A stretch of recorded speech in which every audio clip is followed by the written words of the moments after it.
Olá, galera do canal Praça Virtual. Depois de muito tempo, estamos aqui hoje, após a nossa viagem em BH, Minas Gerais, na cidade do Barão de Cocais. Hoje se juntamos aqui em nosso estúdio para fazer um comentário, ou melhor dizendo, uma introdução sobre a nossa viagem, sobre aquele momento que nós podemos viver com aquela galera. A galera aí, o Serginho, o Washington, tem o Mococa, né, o Cris. Não dá para lembrar o nome de todo mundo, porque senão a gente vai passar o programa só lembrando de nome. Mas enfim, aquela galera, uma galera nota 10, uma galera que nos recepcionou com carinho, com uma forma que às vezes você vai na casa de um parente seu, né, velho, e você não tem a mesma recepção. Aquele caldinho verde que nós tomamos caldinho verde não, caldo de mandioca. Caldo de mandioca. É, porque aqui em São Paulo nós fala caldo verde, né? É o caldo verde. Mas enfim, galera, muito obrigado pela recepção. E nós estamos aqui hoje no nosso estúdio para fazer um comentário, para falar do que nós achamos daquele momento maravilhoso que nós tivemos do lado da nossa esposa. E eu queria que você falasse alguma coisa, Rogério, o que você tem a dizer sobre aquele passeio, aquela viagem, aquele trabalho maravilhoso que a galera nos recepcionou. Olha, Michel, boa noite a todos do canal Praça Virtual. Nós já fizemos um vídeo, inclusive você estava no seu trabalho e nós estávamos aqui no estúdio, e nós já fizemos a prévia do carinho excedente que nós recebemos lá na cidade de Barão de Cocais.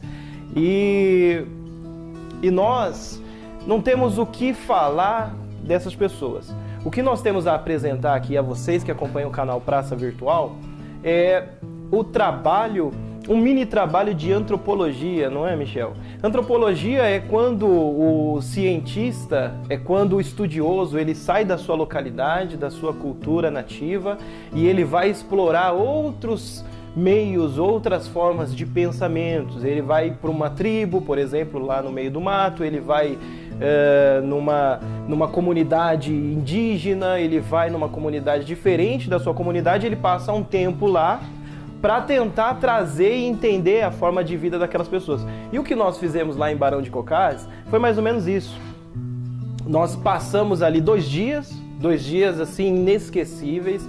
Gostaríamos de ter ficado mais tempo, não é verdade? Mas nós passamos 2 dias ali tentando entender a forma de pensamento daquelas pessoas. Porque, Michel, nós temos um movimento que está se alastrando, se estendendo por todo o Brasil, que é um movimento de pessoas que estão saindo das suas respectivas sociedades, instituições religiosas, e estão tentando algo independente. E nós fomos para Minas Gerais, Barão de Cocais especificamente, para tentar entender o que motivam essas pessoas a fazer esse tipo de trabalho. Porque assim, Lutero, ele vem tentando fazer a reforma há 500 anos atrás. E nós tentamos captar dessa comunidade de Minas Gerais qual é esse objetivo que eles têm para trazer diferente, não é verdade? Não, com certeza. Lutero, quando ele inicia o movimento ali por volta do ano de 1500, ele estabeleceu as 95 teses, 95 ou 90 teses, perdoe, senão estava no script. Mas enfim, se eu não me engano, são 95 teses. E em cima dessas 95 teses, ele faz a sua reforma, só que a sua reforma, não podemos dizer que foi bem uma reforma, né? Simplesmente o título de padre é mudado para pastor, as indulgências, ele coloca o nome de dízimo. Então foi válido, foi um momento fantástico no sistema protestante, para a igreja protestante. Mas enfim, não podemos dizer que foi uma reforma. A partir de Lutero, surgiu diversas denominações, diversas igrejas, diversos homens pensadores, outrora proibido de expressar o seu pensamento na Idade Média, quando a Roma tinha total controle sobre aqueles povos. Então, enfim, já tentando trazer hoje para o nosso Brasil, que é o contexto que nós estamos inseridos.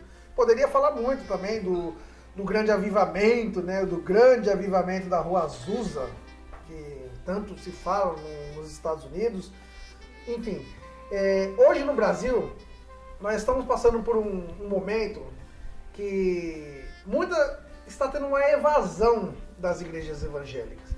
E no meio dessa evasão, surgiu um título, que nós não podemos usar esse título porque você chamar alguém de desigrejado, você praticamente não entendeu nada. O desigrejado ele não é aquele que frequenta o ambiente, né? Ou seja, nós sabemos que a igreja somos nós, não tem como você ser desigrejado. E por trás desse movimento desigrejado, tem aqueles que escolhem viver uma vida nômade, uma vida tranquila, sem congregar, mas ainda existem aqueles que sentem a necessidade de congregar. Existem aqueles ainda que anseiam por cantar, anseiam por ter aquele seu momento litúrgico.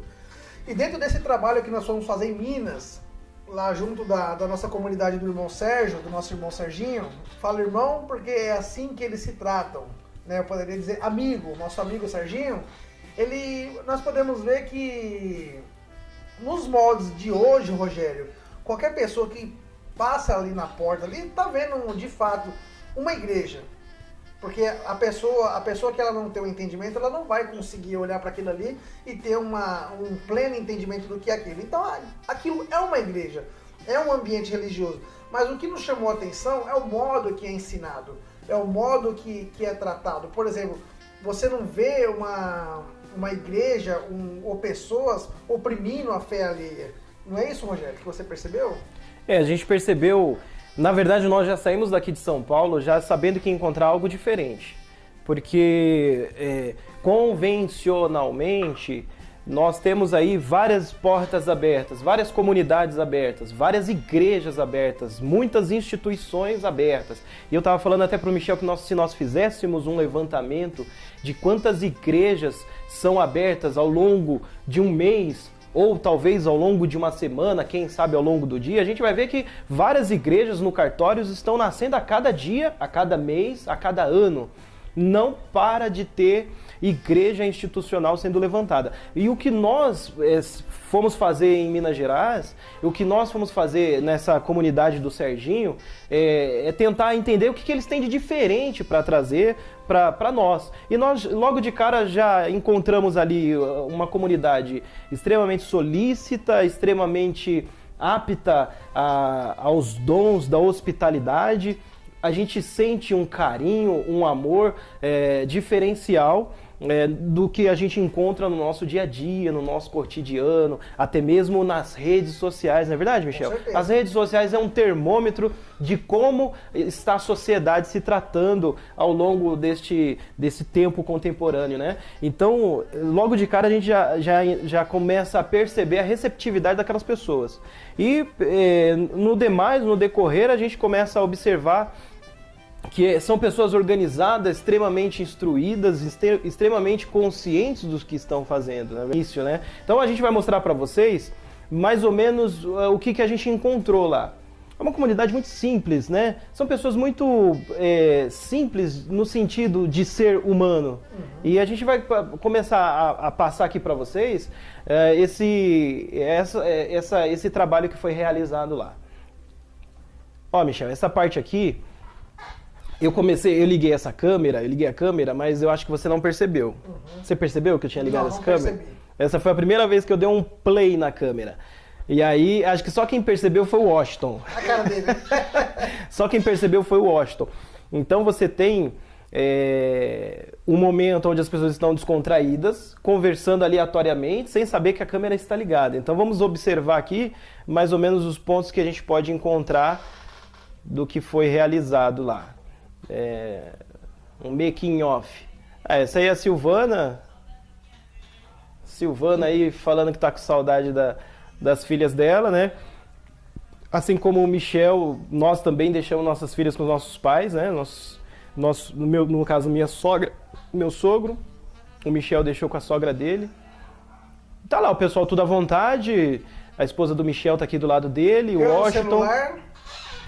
O Michel foi pra lá, mas 90% do tempo no celular. Então, aí é a hora que eu saí da câmera, de trás da câmera, né?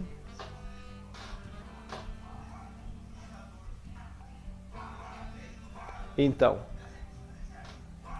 aí, esse aqui é o Sérgio. É o Serginho, né?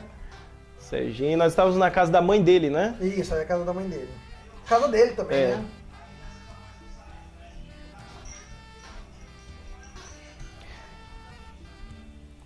O Washington aqui, ele tá perguntando o porquê que a gente ficou com o microfone de mão na entrevista com o pastor e teólogo Davi Lucas. Forte abraço, Davi. Ele tava perguntando por que a gente tava passando o microfone de mão em mão. Aí a gente tava explicando para ele que nós tínhamos os equipamentos, mas na hora deu um problema técnico e a gente não conseguiu montar os 3 microfones, na verdade ficou só apenas um microfone. Aí a gente já estávamos lá, não tínhamos condições de consertar ali na hora e ficou daquele jeito, né, Michel? É isso daí. Inclusive foram 5 horas de gravação, né? E uma maratona, hein? O coitado do professor já dá aquela carinha lá embaixo, quase mandando mais a gente embora. Verdade. Mas enfim, esse momento aí foi um momento interessante, que ali nós começamos a trocar umas ideias. E foi bem na hora do almoço, né? Foi na hora do almoço. A gente estava tentando ligar a câmera logo no início, e tudo é experiência. Porque a gente perdeu muita conversa boa, né, Michel? Se hoje nós voltássemos numa situação dessa, eu colocaria uma câmera num capacete e tentaria pegar todos os detalhes ali, porque a gente perdeu muito material, a gente perdeu muita conversa, conversa que você fala assim, mas olha a mente dessas pessoas, olha a conversa dessas pessoas. E aí a primeira vez que a gente teve a oportunidade de instalar a câmera, eu tentei deixar um making off. Aí tá lá o Michel no celular, a Silvana arrumando a mesa, a Jéssica só de olho. Quietinha como sempre. Jéssica é um amorzinho. Aí, ó. Aí a Silvana chegou pra palpitar.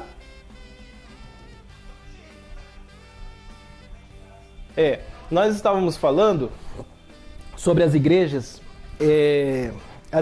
que elas estufam o peito para falar assim, olha, a gente não pede o dízimo, nós não trabalhamos com oferta, mas de uma forma estranha, você vai num bairro nobre de qualquer lugar, de qualquer cidade, tá lá um baita de um prédio levantado em um terreno nobríssimo. Se fosse uma igreja católica, a gente poderia subentender que aquele terreno foi ganhado, mas não é uma igreja protestante.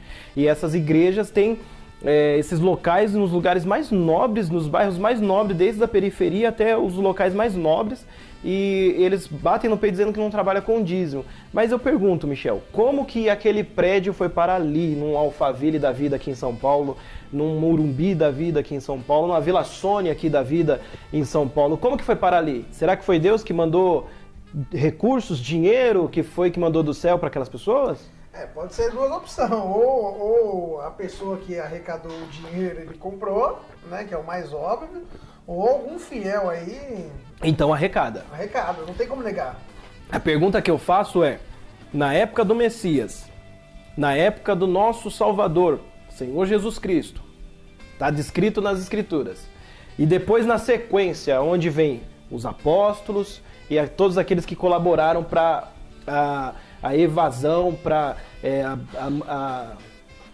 a divulgação do Evangelho. A diáspora, né?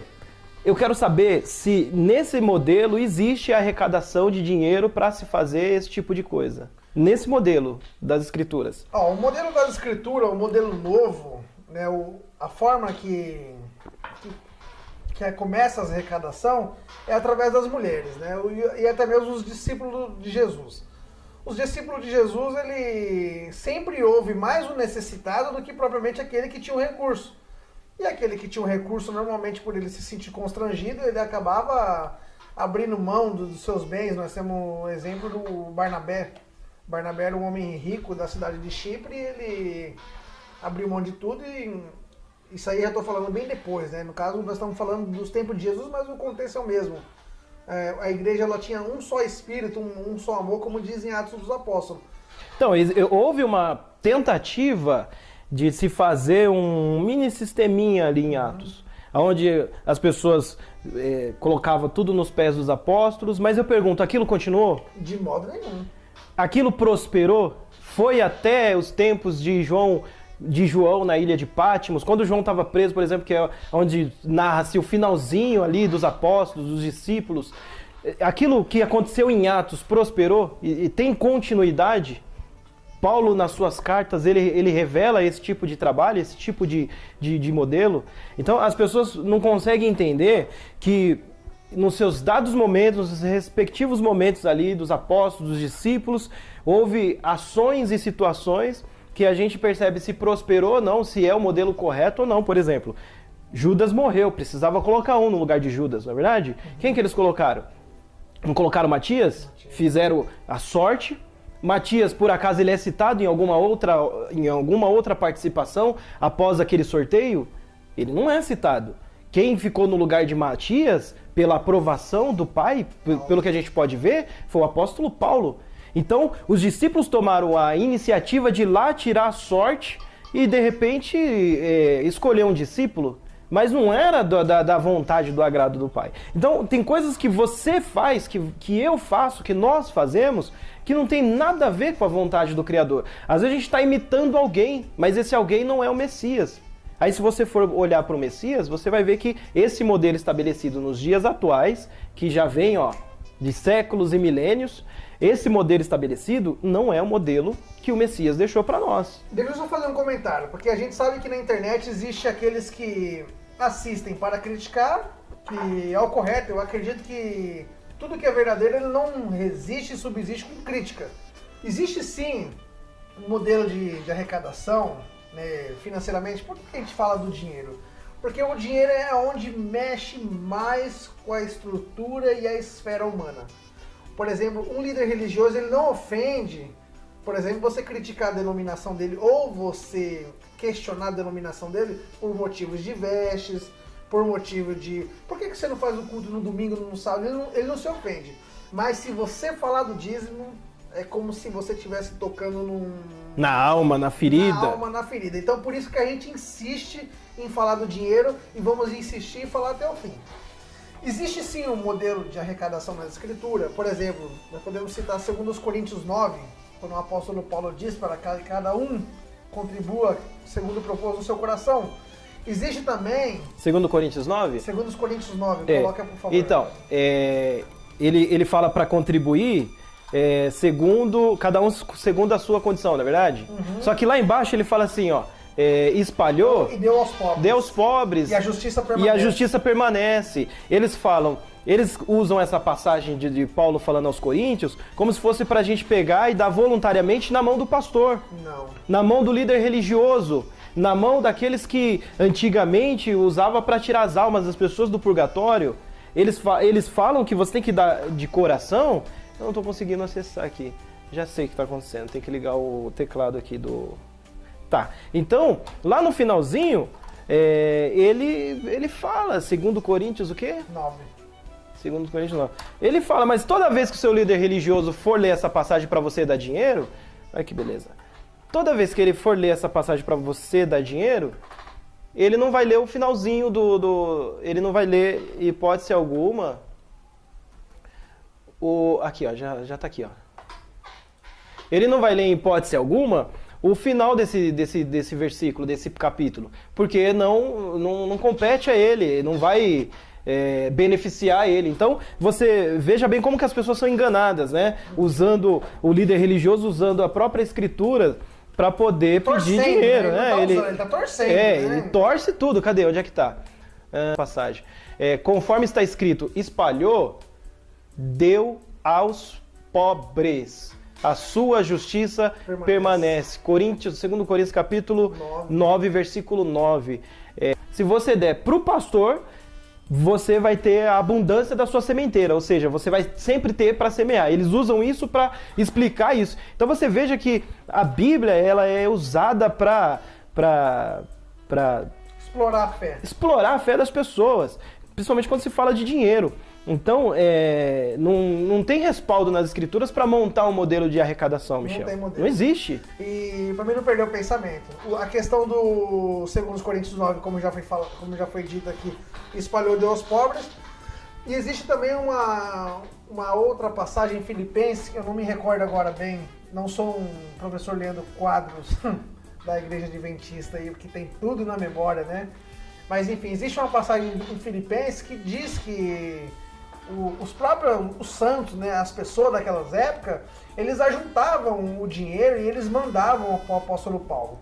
E eu já vi também muitos líderes religiosos usar essa passagem para dizer, não, como sempre, para torcer, para poder forjar ali uma... Eles torcem tudo. Isso, enfim.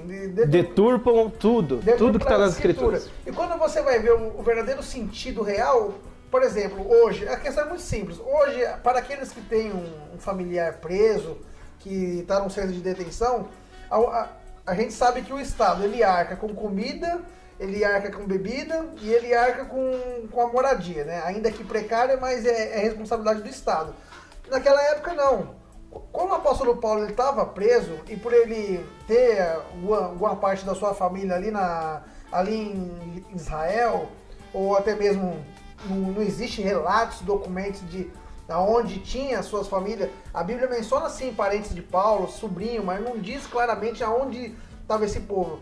Então, a igreja local, que são as pessoas, eles se dispuseram ali naquele momento ali a sustentar Paulo. Então, quer dizer, aquele povo estava sustentando Paulo porque Paulo ele era um presidiário, ele não tinha a condição de pagar o seu aluguel. Todos sabem que ele ficou em cárcere privado dentro de sua casa.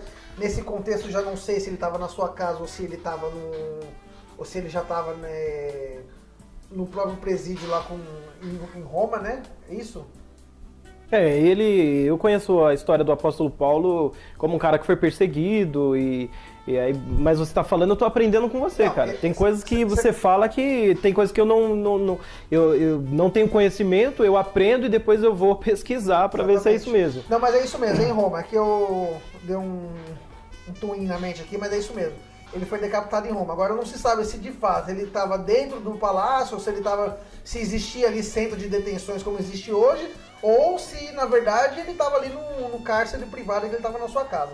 Então esse é um dos motivos também porque o apóstolo Paulo ele era sustentado, né? Aí você vê, infelizmente hoje...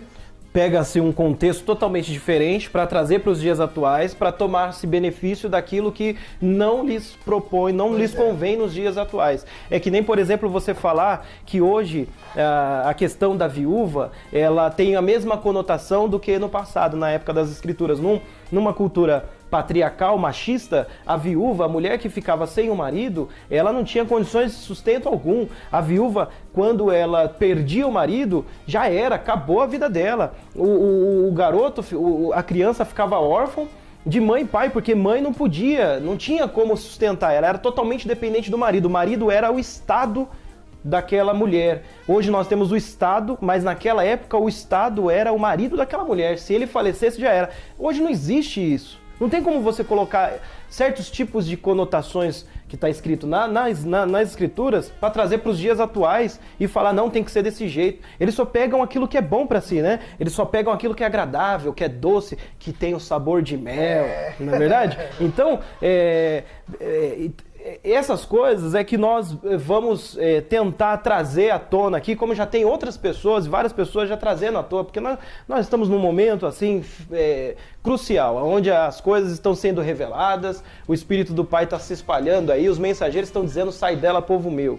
E vamos continuar aqui, para a gente não perder o fio da meada. Aqui não tem como não falar, o contexto ele é extenso, ele é abrangente, conforme você fala,